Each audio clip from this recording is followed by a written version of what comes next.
My name is Nita in Awe, and I have two children. My son is 18 and my daughter is 13.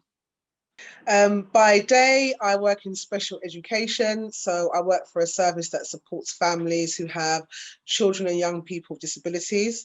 And I'm also a writer and a published author. Both are my passions. Yeah. I chose to write a book because I was going on a very deep healing journey. The journey came before the book, and I didn't know it was going to be a book.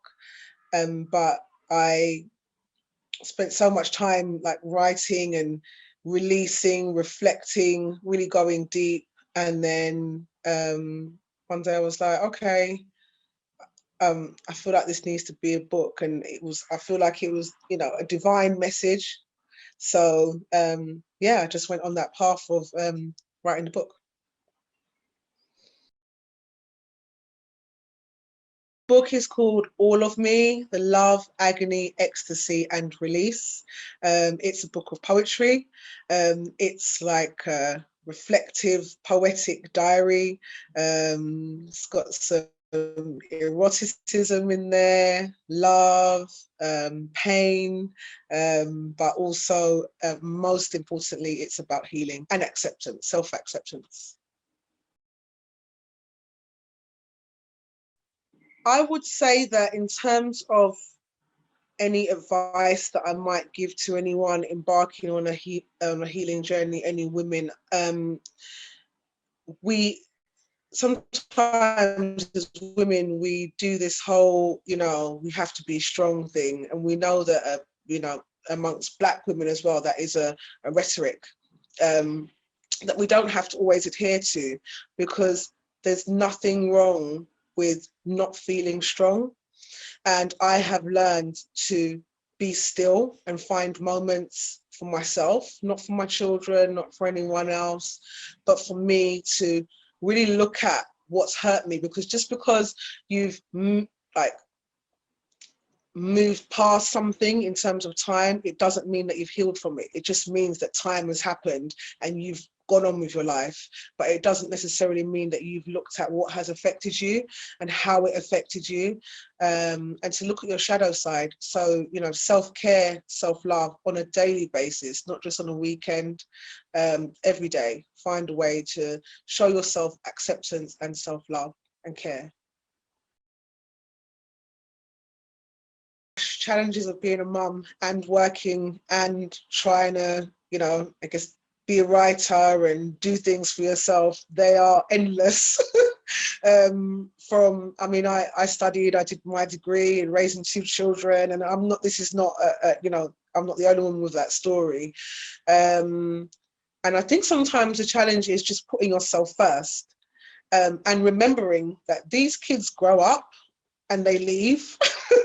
So we can't just always keep giving to them without filling ourselves up and without having some idea of what we want when they're gone, when they're out with their friends and they can barely pick up the phone, and you empty, your house is empty. Like, don't forget that happens. Time moves on. So do you look after them, but do you too. I have experienced a very deep, dark depression a few years ago, and it just seemed to come out of nowhere. But now I know that it didn't come out of nowhere. It came from always having this thing that I just have to keep going, get knocked down, get back up, get knocked down, get back up. And then one day I was knocked down and I literally physically couldn't get back up. And I now understand that time was, in a weird way, a gift to me, so I could stop, work it out, and understand what that was about. So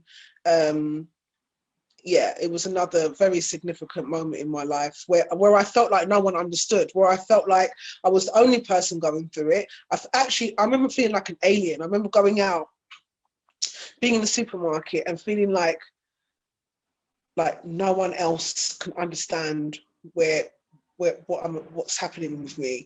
And when I try to speak to like my mum, because she's from that, you know, that cultural background, come on, like get up, get up. It was like it just fell on deaf ears, and I just sunk more. I actually went to her house to stay there for a while, and I just felt like I was sinking more. Then I started doing some exercise. That was, I remember that was a thing that it was a space where I could just not do, and I felt somewhat comfortable.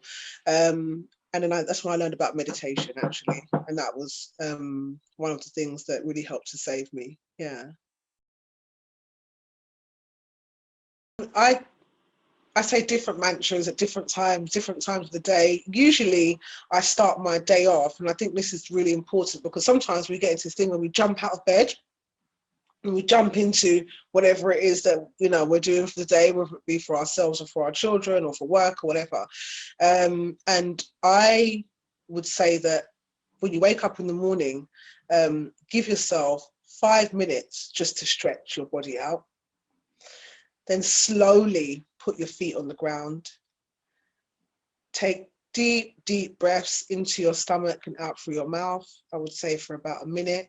And then just sit, put your hand on your heart, and just set your intentions on your day, and just, you know, what is it that you want to achieve from this day, you know, and then fill yourself with just gratitude and know that you are a magnet for all that is magical in this world, you know, no matter what you're going through.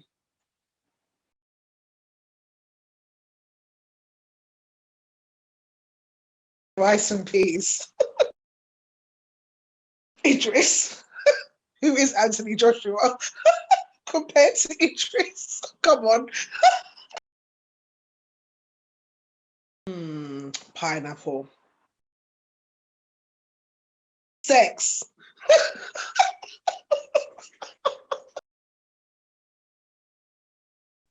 Guys. Yeah.